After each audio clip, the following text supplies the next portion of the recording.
সুবহানাল্লাহ। হযরত ওমরের জামানায় বাঘে আর ছাগে এক ঘাটে পানি খেত, বাঘ কোনোদিন ছাগল ধরার সাহস পেত না, ছাগল কোনোদিন বাঘের দিকেও তাকাতে পারত না। এমন শাসন ছিল ওমরের আমলে। ওমর বলেছিল যে এর থেকে আসবে একটা মহিলা, সুন্দরী মহিলা, রাত 12টার সময় তারা সেজে গুজে বেরিয়ে তারা মদিনায় আসবে, অথচ রাস্তায় তাদের কেউ আক্রমণ করবে না।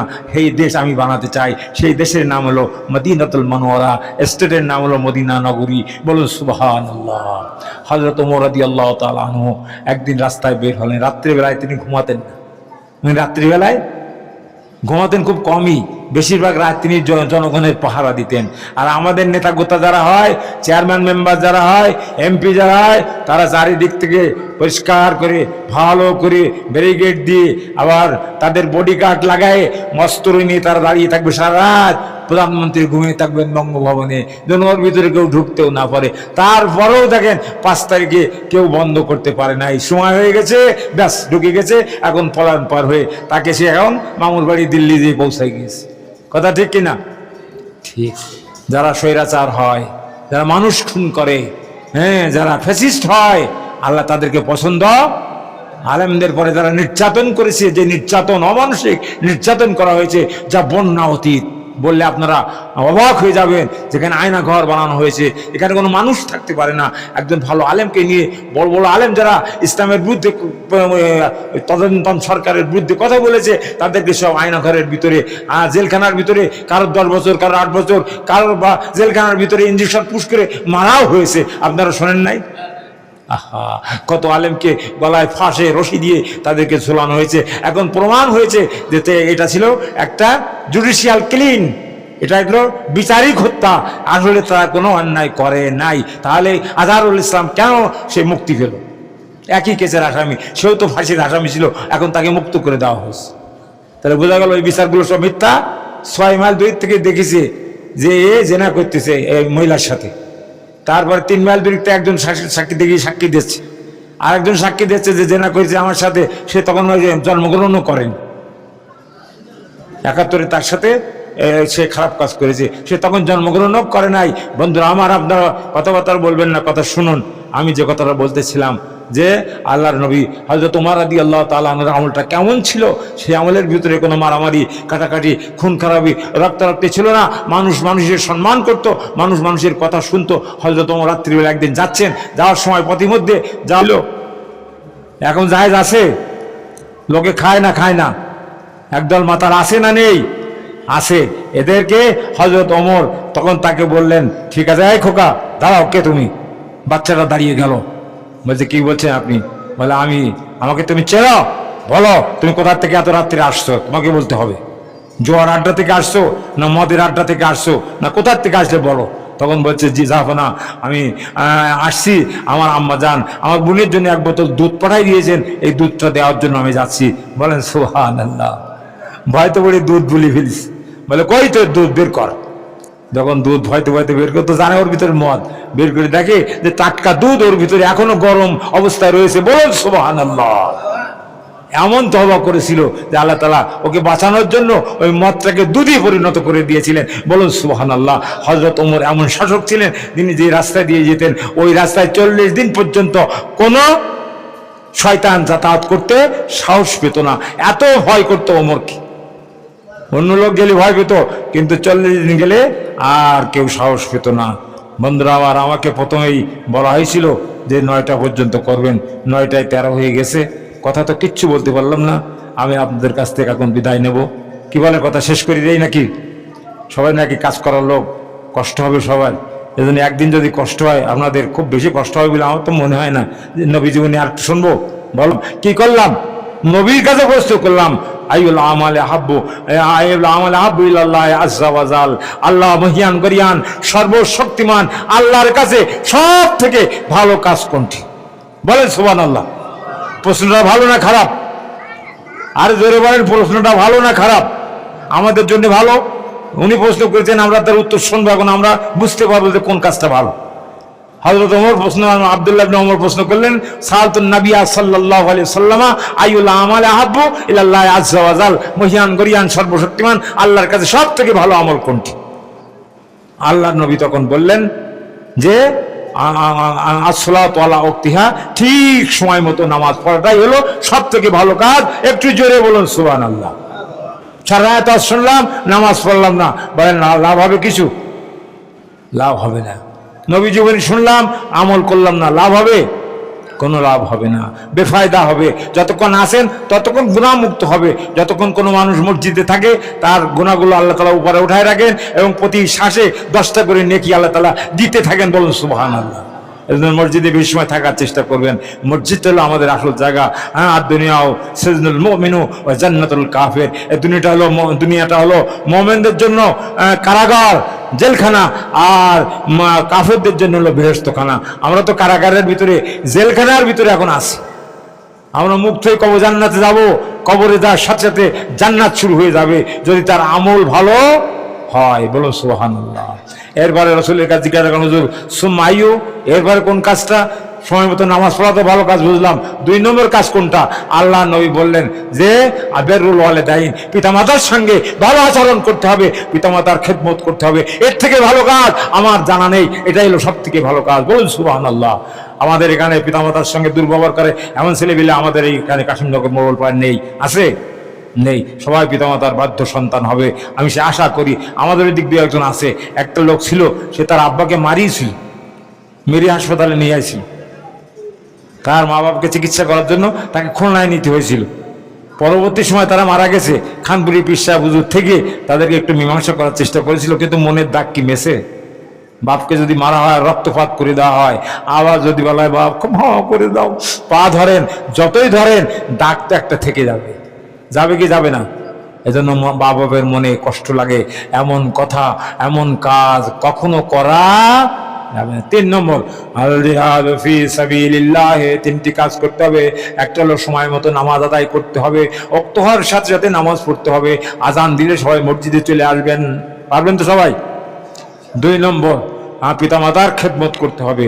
3 নম্বর জিহাদের ডাক যখন আসবে, অন্যায়ের বিরুদ্ধে প্রতিরোধ করবার জন্য যখন ডাক আসবে, তখন বুকের তাজা রক্ত যদি লাগে ঢেলে দিয়েও ইসলাম কায়েম করতে হবে, কোরআন কায়েম করতে হবে। রাজি আছেন সবাই? কে কে রাজি আছেন? হাত উঁচু করেন, তাকবীর দেন। আল্লাহু আকবার। নারায়ে তাকবীর, নারায়ে তাকবীর। আল কোরআনের আলো, আল কোরআনের আলো। তোমার নেতা আমার নেতা, তোমার নেতা আমার নেতা। পবিত্র ঈদে মিলাদুন নবী, পবিত্র ঈদে মিলাদুন নবী, কাশিমনগর মোড়লপাড়া বাইতুল সালাম জামে মসজিদ। সবাই হাত নামান। তাহলে আমরা কোন পক্ষে? কোরআনের পক্ষে। কোন পক্ষে? সামনে কিন্তু নির্বাচন আসছে, কোন পক্ষে আপনারা সেটা কিন্তু ওই অন্ধকার ঘরের ভিতরে গেলে বোঝা যাবে, এর আগে বোঝা যাবে না, কেউ দেখতে পাবে না। কিন্তু আমার আল্লাহ কি দেখতে পান না? পান না? ওয়াইন তুবদু মা ফি আনফুসিকুম আও তুখফুহু ইউহাসিবুকুম বিহিল্লাহ। ওয়াইন তুবদু মা ফি আনফুসিকুম, মনে মনে তুমি যে কাজ করো আর প্রকাশ্য যে কাজ করো, সব আমার আল্লাহ তাআলা দেখেন, সব কিছুর হিসাব তোমাকে দিতে হবে। তুমি ব্যালট বাক্সের ভিতরে গোপন ঘরে যে যদি সিল মেরে দাও, কেউ না দেখলেও দেখেন কে? কেউ না দেখলেও দেখেন কে? বন্ধুরা আমার, সাবধান। ভয় পাবেন কাকে? আল্লাহকে। আল্লাহ রাব্বুল আলামিন আমাদেরকে তৌফিক দিক, বলুন আমিন। পিতামাতার খেদমত করলে কি লাভ হয়? একটাই 2টি উদাহরণ দিয়েই কথা শেষ করে দেবো, দোয়া করুন। হযরত ওয়াইস করুনির নাম আপনারা শুনেছেন? কেউ শোনেন নাই? ওয়াইস করুনির নাম শুনেছেন? বলেন তো, কোথায় বাড়ি ছিল? কাশিমনগর, রেজাকপুর ছিল বোধহয়, তালতলায়। কোন জায়গায় ছিলেন জানেন না আপনারা? ইয়েমেনের করণ রাজ্যে তিনি বসবাস করতেন। ইয়েমেনের করণ রাজ্যে, তাই তার নামে শেষে করণ বলা, করুনি বলা হয়। ইয়েমেন দেশের করণ রাজ্যে তিনি জন্ম, ওখানে বসবাস করতেন। নাম তার ওয়াইস করুনি। উনি নবী যখন এসেছেন, উনি তখন জানেন, নবীর কাছে তিনি চিঠি লিখেছিলেন, ইয়া রাসূলুল্লাহ, ইয়া হাবিবাল্লাহ, আমি তো আপনাকে একটু দেখতে চাই, অনন্তটা চাই, নবীকে একবার দেখি, আমি একটু সাহাবা হতে চাই। সাহাবা কারা?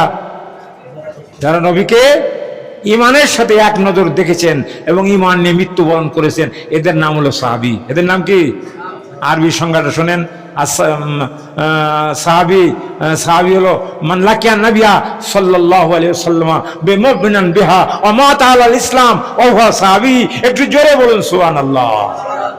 যে ব্যক্তি ইমানের সাথে নবীকে একবার দেখলো, আবু লাহাব আবু জেহেল রাসূলকে দেখেননি, ইমান ছিল, ওনারা কি সাহাবী? উতবা, সাইবা, মুগিরা কেউ সাহাবী নন। আবু বকর সাহাবী, ওমর, আবু হুরায়রা, আব্দুর রহমান বিন আউফ, ওনারা রসুলকে দেখেছেন, ইমানের সাথে ইমানের কলেমা পড়ে নিয়েছিলেন, ইমান নিয়ে মৃত্যুবরণ করেছেন। তাই রসুল বলছেন যারা ইমানের সাথে আমাকে একবার দেখলো এবং ইমান নিয়ে মৃত্যুবরণ করলো, এদের নাম হলো সাহাবী। এদের নাম কি? একজন সাহাবীর নাম কুরআনুল কারীমের ভিতরে আল্লাহ তাআলা ইঙ্গিতে বলে দিয়েছেন। সাহাবীর নামটা জানেন? শোনেন। إذ يقول لصاحبه لا تحزن إن الله معنا আল্লাহু আকবার। إذ يقول لصاحبه, যখন আল্লাহর নবী মক্কার লোকেরা যখন রাসূলকে মেরে ধরে তাড়িয়ে দিয়েছিল, চতুষ্পার বাড়ি ঘেরাও করে ফেলেছিল, সকাল হলে ঘর থেকে টেনে বের করে তাকে টুকরো টুকরো করবে, মেরে ফেলে দেবে, ইসলামকে নিঃশেষ করে দেবে, পারিছিল করতে? يريدون ليطفئوا نور الله بأفواههم والله متم نوره ولو كره الكافرون। তোমরা যতই চেষ্টা করো না কেন, ইউরিদুনা, তোমরা যতই ইচ্ছা করো না কেন, লাইউতফিউ নূরাল্লাহ, আল্লাহর নূরকে ফু দিয়ে নিভিয়ে দেবে, আল্লাহর কোরআনকে, আল্লাহর দ্বীনকে দুনিয়া থেকে মিটিয়ে দেওয়ার জন্য তুমি যত সংগ্রাম আর যত প্ল্যান আর প্রোগ্রাম করো না কেন, যত আলেমদেরকে নির্যাতন করো না কেন, ইসলাম কখনো মিটিয়ে দেওয়া? একজন আলেম না থাকলেও আল্লাহ আবার ইসলামকে জাগিয়ে তুলবেন। বলুন সুবহানাল্লাহ। তো আল্লাহ তাবারক ওয়া তাআলা ইসলামকে জাগিয়ে রেখেছেন, জাগিয়ে রাখবেন। আমরা কেউ ইসলামের কাজ না করলেও আল্লাহ তাআলা নিজেই ইসলামের জাগিয়ে রাখার, তিনি নিজেই ইসলামকে হাতে করে নিয়েছেন। বলুন সুবহানাল্লাহ। বন্ধুরা আমার ভাইরা, আমি সেই কথাটাই বলছিলাম যে আল্লাহ রাব্বুল আলামিনের নবী আমাদেরকে কত কষ্ট করে দান মোবারক শহীদ করে তারপরে তিনি সেই দাঁত ভাঙা ইসলামকে আমাদের কাছে রেখে গেছেন, আমানাত রেখে গেছেন। তোমরা ইসলামের পরে থাকো, ইসলাম নিয়ে চলো, ইসলামের জন্য তোমরা প্রয়োজন হলে জিহাদ করো, রক্ত দাও। আমি ওয়াইস কুরুনির কথা বলছিলাম। হযরত ওয়াইস কুরুনি তিনি চেয়েছিলেন রাসূলের সাথে একটু দেখা করবেন। কি করবেন? সাহাবা হবে। কিন্তু ওনার ছিল একটা অসুবিধা ছিল, ওনার মা ছিল খুবই অসুস্থ, প্যারালাইসিসের রোগী, কেউ তার দেখার মতো ছিল না। মাকে গোসল করানো, মাকে খাওয়ানো, মাকে পড়ানো, সব দায়িত্ব ওনার নিজেই করতে হতো। উনি রাসূলের কাছে চিঠি লিখলেন কাফিলার কাছে, আমার এই চিঠিটা নবীর কাছে দাও। দেখো নবী কি বলেন। নবী চিঠিতে লিখে দিলেন তোমার আসার দরকার নেই, তুমি মায়ের খেদমত করো, আমার থেকে মায়ের খেদমত করাটা জরুরত তোমার বেশি, তোমার সব বেশি। বলো সুবহানাল্লাহ। কার খেদমতে সব বেশি? মা বাবার খেদমতে সব বেশি। ওয়াইস করিন আসেন নাই। রাসূল যখন ইন্তেকাল করে যাচ্ছেন, হযরত ওমরকে বললেন, ওমর, আলী, তোমরা দুইজন আমার এই জুব্বাটা নিয়ে আমার ওয়াইজের কাছে চলে যাবে, যে এই জুব্বাটা ওয়াইস করিনকে দান করে দেবে। বলুন সুবহানাল্লাহ। ওয়াইস করিন কখনো রাসূলকে দেখেন নাই। ওনারা খুঁজতে খুঁজতে ওই করণ রাজ্যে যে তলাশ করতে করতে ওই ওয়াইজের নামে তো কোনো লোক পাওয়া যায় না, পাগল ছাগল মানুষ, ওর তো কেউ খবর রাখে না। একজন বললো যে একটা পাগল আছে আমাদের জঙ্গলে থাকে, আল্লাহ আল্লাহ করে সবসময়, দেখেন না ওই লোকটা কিনে। ওনারা যাই দেখেন, হ্যাঁ ওই লোকটা সেজদায় পড়ে আছে। বলে সুবহানাল্লাহ। কোথায় পড়ে আছে? সেজদায় পড়ে আছে। আহা, এবার ওনাকে ডেকে তোলানো হলো, সেজদা ভঙ্গ করবেন। এসে বললেন, কি ব্যাপার, আপনি ওমর না, ইসলামের দ্বিতীয় খলিফা? আপনি হযরত আলী না? বলে হ্যাঁ। তুমি কি করে চিনলে? বলে আমি সব চিনি, আমি রাসূলের সাহাবী যদিও হতে পারি নাই, কিন্তু আমি সবাইকে চিনি। আল্লাহ তাআলা আমাকে মারফতের মাধ্যম দিয়ে সবার সঙ্গে আমার পরিচয় করিয়ে দিয়েছেন। বলুন সুবহানাল্লাহ। তখন বলে রাসূল তো ইন্তেকাল করেছেন। বলে তাও আমি জানি, তাই রাসূল তোমার জন্য একটা জুব্বা পাঠিয়েছেন, এই জুব্বাটা তুমি গ্রহণ করো। বলে না, তা হতে পারে না, তোমাদের মতো বড় বড় সাহাবী থাকতে আল্লাহর নবী জুব্বা আমাকে দেবেন, এটা কি করে সম্ভব? এটা হতেই পারে না। তোমরা নিয়ে যাও জুব্বাটা, তোমরা গায়ে দাও। আমি তো উপযুক্ত নই, আমি তো রাসূলের সাহাবীও নই। বন্ধুরা আমার, ভাইরা আমার, সেই ওমরকে রসুল বলে গিয়েছিলেন যখন ওই ওয়াইস করুনি মদিনায় যখন আসবে আমার মৃত্যুর পরে, তুমি সব কাফিলাগুলো তলাশ করে করে তাকে খুঁজে পাবে। গায়ে দুবলা পাতলা, দাঁতের গালের ভিতরে দাঁত নাই, একটা একটা করে সব দাঁতগুলো তিনি ফেলে দিয়েছেন নবীর মহব্বতের কারণে, নবীর ভালোবাসার কারণে। নবীর একটা দাঁত পড়ে গেছে, তাই তিনি একটা দাঁত গা দিয়ে ফেলে দিয়ে বললেন কোনটা তো ঠিক নেই, আর একটা ফেললেন। এইভাবে 32টি দাঁত তিনি সব ফেলে দিয়েছিলেন নবীর মহব্বতে। যাও এই ওয়াইস করুনিকে আসলে তুমি তার কাছ থেকে দোয়া নেবে, দেশের জন্য, তোমার জন্য তুমি দোয়া নেবে। একবার খুঁজতে খুঁজতে তিনি ওয়াইস করুনিকে পেয়ে গেলেন। ওনার কাছে যেই বললেন, ভাই ওয়াইস করুনি, আপনি আমার জন্য একটু দোয়া করুন, আমার রাজ্যের জন্য আপনি একটু দোয়া করে দিন। আল্লাহ নবী বলেছেন আপনার দোয়া কবুল হয়ে যাবে। বলুন সুবহানাল্লাহ। কার কারণে? মায়ের খেদমতের কারণে। কার কারণে? মার খেদমতের কারণে। আপনারা মাকে খেদমত করবেন। বাচ্চারা ভালো করে শোনো, মায়ের সঙ্গে যেন দুর্ব্যবহার না হয়। তুমি যখন বাজারে যাচ্ছ, মা তখন তোমার কাছে 1 টাকা দিয়ে বলে, বাবা বাজারে যাচ্ছ, এই নাও আমার 1 টাকার আলো তামাক কিনে নিয়ে এসে। ভালো না তোমার আলো তামাক কিনতে, ফেলাই দিদি চলে গেলে তুমি, এরকম করা যাবে না। মা যা বলে তা শুনতে হবে। যদি শরীয়ত সম্মত কাজ, মা যদি নামাজ পড়তে নিষেধ করে তাহলে শোনা যাবে না, কিন্তু অন্যান্য সব কাজগুলো মায়ের কথা আমাদেরকে মানতে হবে, আব্বার কথা আমাদেরকে মানতে হবে। আপনারা বাইজিদ বুস্তামি নাম শুনেছেন? আহা, আল্লাহর একজন জেন্দা ওলি হযরত বাইজিদ বুস্তামি। তিনি এরকমভাবে তিনি একদিন রাত্রিবেলায় শুয়ে আছেন। মা বলছেন, বাবা বাইজিদ, বাবা বাইজিদ তুমি কোথায় আছো, শিগগিরই এসো। বাইজিদ ঘুরতে ঘুরে মায়ের কাছে এসে বললেন, মা কি চাচ্ছেন বলেন। মা বলছে, আমার খুব পিপাসা লেগেছে, বাপ একটু পানি দাও, আমাকে একটু পানি দাও, আমি একটু পানি পান করবো। উনি তাড়াতাড়ি কলসের কাছে গেলেন, গ্লাসটা নিয়ে যে দেখেন কলসে কোনো পানি নেই, কলসিতে নেই পানি। তখন তিনি তাড়াতাড়ি কলসিটা নিয়ে ওই গ্রামের ওই মাথায় পানি আসে, সেই জায়গা থেকে তিনি পানি আনতে গেলেন। পানি নিয়ে ফিরে এসে ওই গ্লাসে পানি নিয়েছে, মার কাছে দাঁড়ালেন। দাঁড়িয়ে দেখেন মা এখনো ঘুমানো রয়েছে, মা এখন আর ওঠে নাই। উনি মাকে জাগিয়ে তোলাটাকে অত্যন্ত কষ্টকর মনে করলেন যে মা অসুস্থ মানুষ, ঘুম পড়েছে, ভালো তো মাকে জাগাবো কেন, থাকুক আমি দাঁড়িয়ে থাকি এখানে, মা যখন উঠবে তখন মাকে পানি পান করবো। বলুন সুবহানাল্লাহ। এরপরে ফজরের আজান দিয়ে মা উঠে বলছেন, বাবা বাইজি তুমি দাঁড়াই কেন? বলে, মা তুমি না পানি চেয়েছিলে, আমি পানি ঘরেতে পানি আনতে পেয়ে আমি পানি আনতে গিয়েছিলাম দূরে, পানি এনে দেখি তুমি ঘুমিয়ে গিয়েছো, তাই তোমার শিওরের কাছে আমি পানি নিয়ে দাঁড়িয়ে রয়েছি, মা তুমি একটু পানি পান করো। বলে, বাবা তুমি আমার জন্য সারাটা রাত জাগিয়ে দিয়েছো, আমি দোয়া করি আল্লাহ তোমাকে বিশ্ববিখ্যাত ওলি কুল শিরোমণি বানিয়ে দিই। বলুন সুবহানাল্লাহ। কার দোয়ায় ওলি হয়েছিলেন? মার দোয়ায়। বন্ধুরা আমার, কত বলবো আপনাদের কাছে। আলকামা নাম শুনছেন? আলকামা, হযরত আলকামা, বুখারীর ঘটনা। হযরত আলকামা রাদিয়াল্লাহু তাআলা আনহু, বুখারী শরীফের একটা হাদিসের ঘটনা। তিনি নবীর সাহাবী ছিলেন, কিন্তু মৃত্যুকালে ওনার জবান দিয়ে কলেমা বের হচ্ছে না। কি বের হচ্ছে না? কলেমা বের হচ্ছে না। এখন আমার ছেলে মেয়েরা ছুটে গেছেন রসুলের কাছে, হুজুর আমার আব্বার কলেমা বের হচ্ছে না, আব্বা তো মৃত্যু সজ্জায় শায়িত, ঘর গড়ানি শুরু হয়ে গেছে, হুজুর আপনি একটু দোয়া করে দেন। বলে উনি হযরত আলীকে এবং বিলালকে, সম্ভবত বিলালকে, দুইজনকে পাঠালেন, যাও তোমরা একটু কলেমা তালকিন করে দিয়েছো। আপনারা যখন কোনো মৃত্যুসজ্জার লোকের পাশে যাবেন, যে কাঁদবেন না, তালকিন করবেন, আর বলবেন না যে তুই পড় লা ইলাহা ইল্লাল্লাহ, আপনারা বলবেন লা ইলাহা ইল্লাল্লাহ, লা ইলাহা ইল্লাল্লাহ, লা ইলাহা ইল্লাল্লাহ মুহাম্মাদুর রাসূলুল্লাহ। মৃত্যু কষ্ট হচ্ছে, এখন যদি বলেন পড়ো কলেমা, সে যদি বলে না পড়বো না, তাহলে বেঈমান হয়ে যাবে। এজন্য তাকে পড়তে বলা যাবে না, তার পাশে যেয়ে কলেমা তালকিন করতে হবে। এখন ওই রকম ভাবে হযরতে আলকামার কাছে যে তালকিন করা হচ্ছে, উনি কোনো সাড়া দিচ্ছেন না, মুখ থেকে কলেমা বের হচ্ছে না। একজন সাহাবী, তিনি কি একজন সাহাবী, চিনতে পেরেছেন তো সাহাবীকে? যারা রাসূলকে দেখেছেন ইমানের সাথে, আবার ইমান নিয়ে মৃত্যুবরণ করেছেন, তারা হলো সাহাবী। একজন সাহাবীর দাম কত জানেন? হাদিসের ভিতরে আসছে, আসসাহাবী কান নুজুম বিআইয়াতাদাইতুম ইহতাদাইতুম। বলুন সুবহানাল্লাহ। এক একজন সাহাবী আসমানে যে তারকা ওঠে, ওই তারকার থেকেও তার দাম বেশি। বলেন সুবহানাল্লাহ। পশ্চিম দিকে যদি একটা তারকা ওঠে, আর কোনো জাহাজের নাবিক যদি ওই তারকা দিকে জাহাজ চালায় সাগরের ভিতরে, সেই পশ্চিম দিকে যাবে না পূর্ব দিকে যাবে? পশ্চিম দিকে যাবে, কারণ তারকাটা তো পশ্চিম দিকে আছে। যেদিকে তারকা সেই দিকে লক্ষ্য করে যদি চলে, সে যেমন পথহারা হয় না, একজন সাহাবীকে যদি কেউ লক্ষ্য করে চলবে, তাহলে সে জীবনে দুনিয়ায় কোনোদিন পথভ্রষ্ট হবে না, সঠিক হিদায়াতের পর সে টিকে থাকতে পারবে।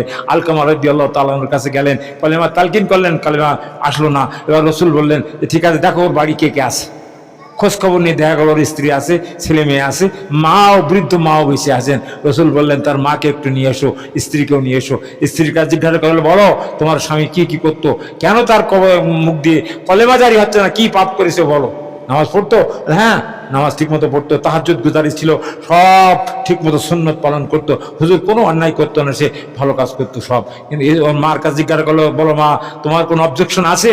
মা তখন বললো, হুজুর আমার অবজেকশন আছে, তার স্ত্রীর কথা শুনে আমার সঙ্গে ভালো ব্যবহার করতো না, তাই আমার মনে বড় কষ্ট, ও যেন ঈমান না পায়, ও যেন মুখ থেকে কলেমা জারি না হয়, আমি সেই বদদোয়া করেছি। কার বদদোয়া? মার বদদোয়া। কলেমা হচ্ছে?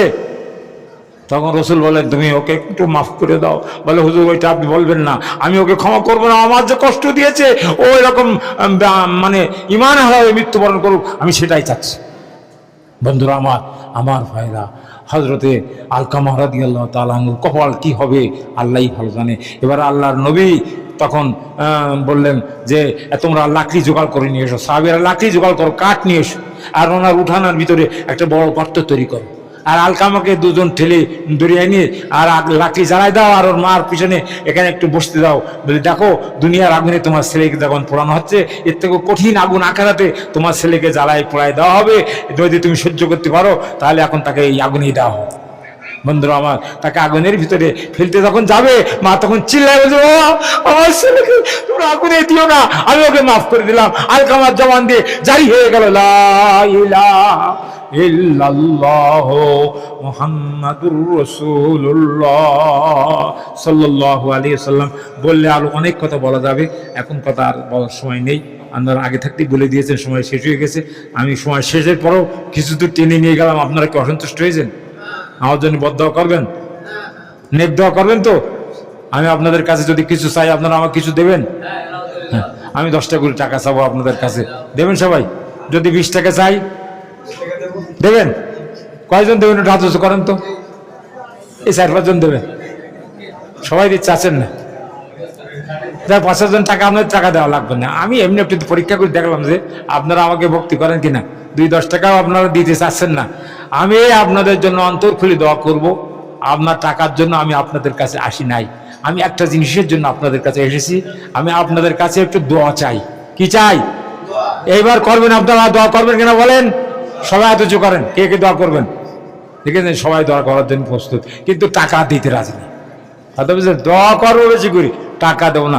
দোয়া কোন সময় কবুল হয় শুনে নেন, 2 সময় দোয়া করবেন, তাহলে দোয়া কবুল হবে। একটা হলো দুপুরুস সালাত, ফরজ নামাজের পরে দোয়া করলে দোয়া কবুল হয়।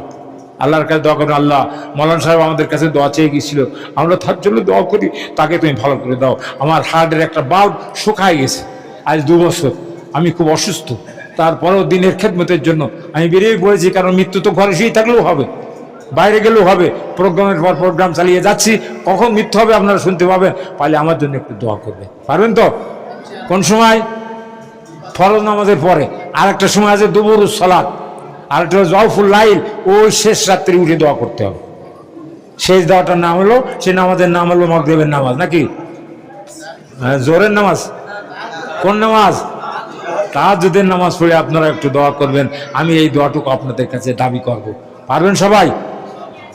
কথা আমার এখন এলোমেলো হয়ে যাচ্ছে, আপনাদের কথা এখন অন্যদিকে চলে গেছে, আমিও কথা শেষ করে দিচ্ছি। পরিশেষে আপনাদের সকলের জন্য আমি সুকল্যাণ এবং সুস্বাস্থ্য কামনা করি, আপনাদের জন্য দোয়া করি, এই মসজিদের জন্য দোয়া করি, আপনারা আমার জন্য দোয়া করবেন, এই আশাবাদ ব্যক্ত করে সকলকে ধন্যবাদ জানিয়ে আমি আমার বক্তব্য আজকের মতো এখানে শেষ করছি। আমা আলাইনা ইল্লাল বালাগ। আসসালামু আলাইকুম, আলহামদুলিল্লাহ।